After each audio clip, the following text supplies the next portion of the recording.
So this is a review for the Earl Slick SL51 guitar from Guitar Fetish. Recently saw some pretty good reviews for it.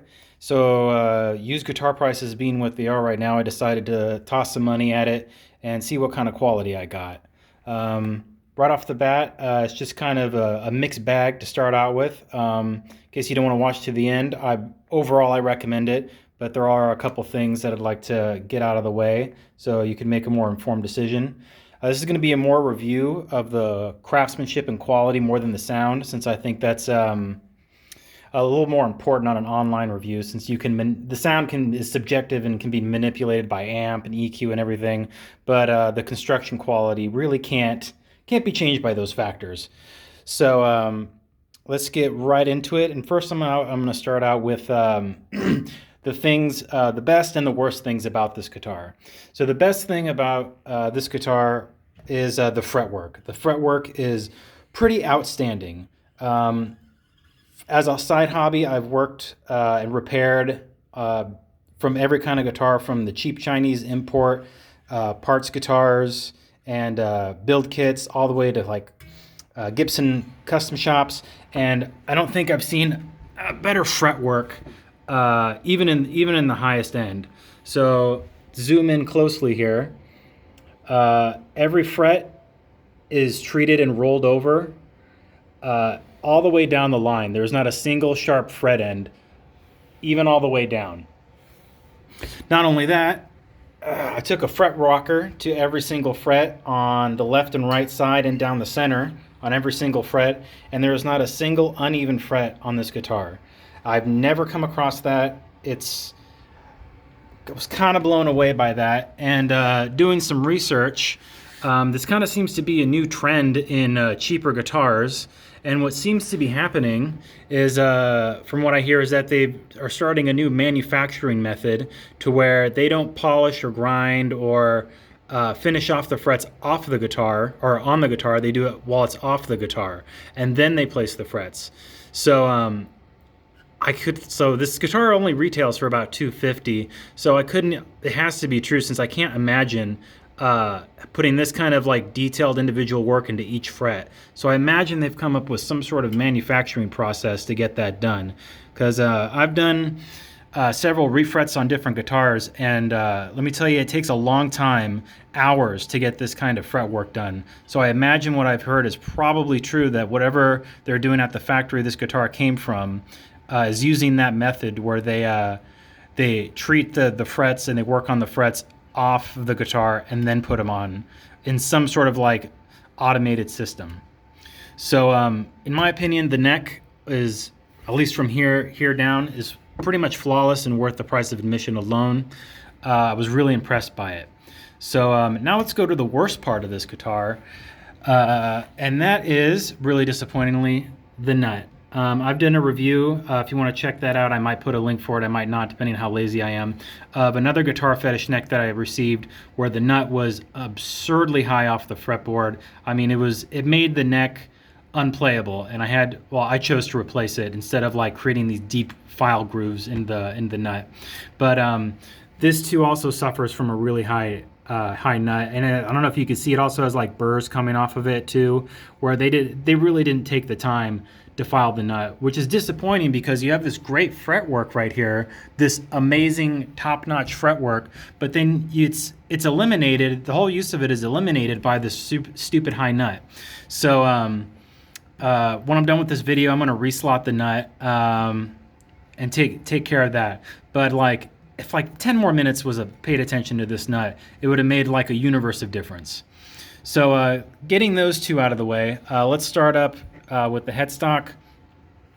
What you notice right here, you can see some uneven paint. We're starting at the very top, some uneven paint here. It might be nitpicky, but it's there. Although I think it's kind of they did it on purpose, and it might be an aesthetic choice. I mean, they could have eliminated it by having like painter's tape or something on there, but it seems like it almost was intentional. So not really worried about that. Next are these tuners. They work.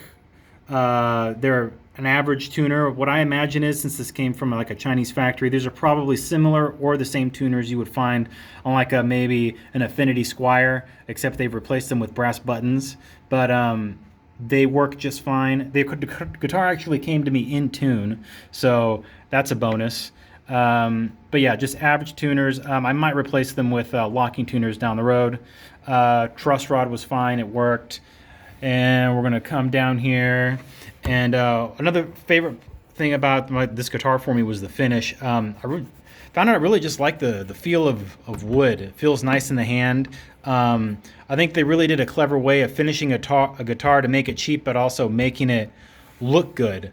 Because it looks, check it out, looks great.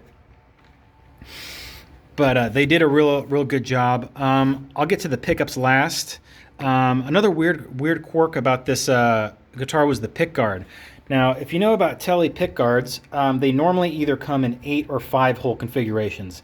But if you look at this one for the mounting of the pick guard, it's 7 holes.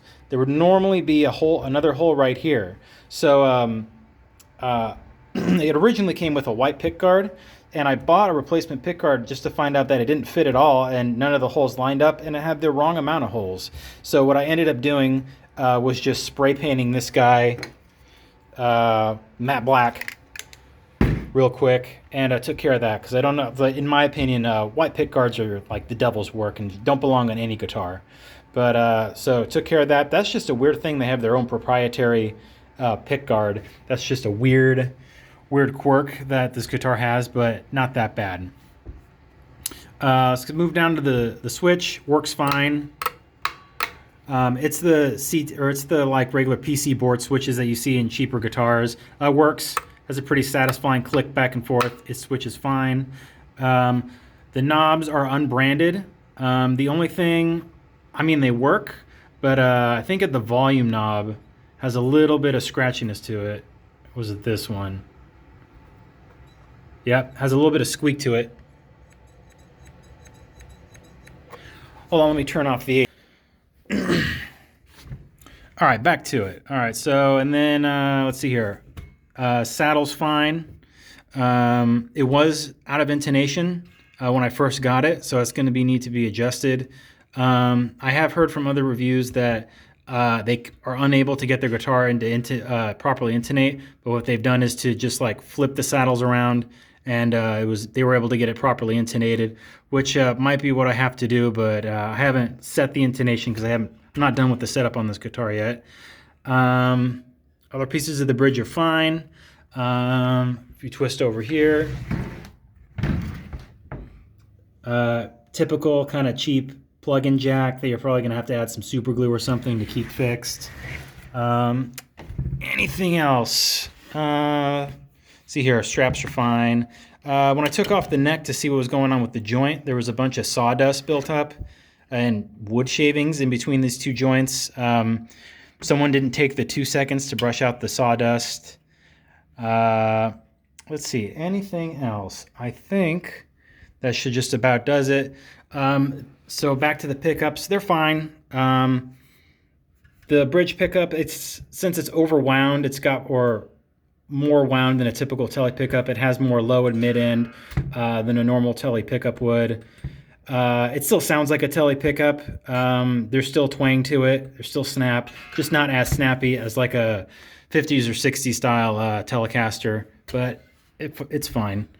And the neck pickup is actually my favorite sounding one. It has like a pretty warm, sweet sound to it, even though like you can hear it.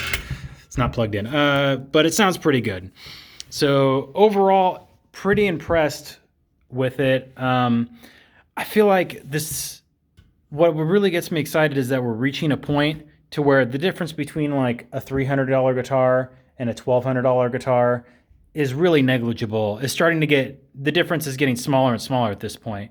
But seriously, if they would have spent like $10, an extra $10 in 10 minutes on finishing this guitar, there wouldn't be much of a difference between that and a $1,200, or this guitar and a $1,200 guitar.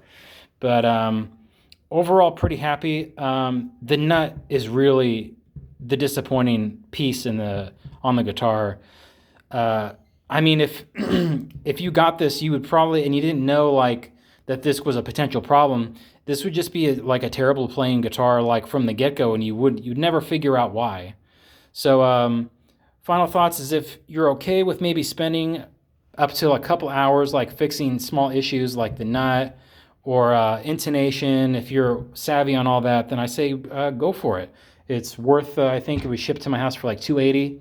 Totally worth it, even though I have to put in a little bit of work for it. But yeah, I don't plan, the pickups sounded good. I don't plan on switching them out. Especially once you realize what pickups are, they're just like copper wire wrapped around magnets. So if you think, and like all they have to do is just not skimp out on like 2 parts, and you end up with a perfectly functioning, good sounding pickup. Other than that, I pretty much like everything about it. The neck's fine, has a good, it's not thin, overly thin or overly thick. It's like, I think it's a C-shaped neck, but feels good. Feels good in the hand. It's a pretty like average, like fit in anyone's hand, get used to it type of neck. And I think that'll be it. Overall impressed, except for that nut. I swear, if they could just fix that issue, it would just be a banger all the way through. So that's it. So buy it or don't. I say go for it. Later.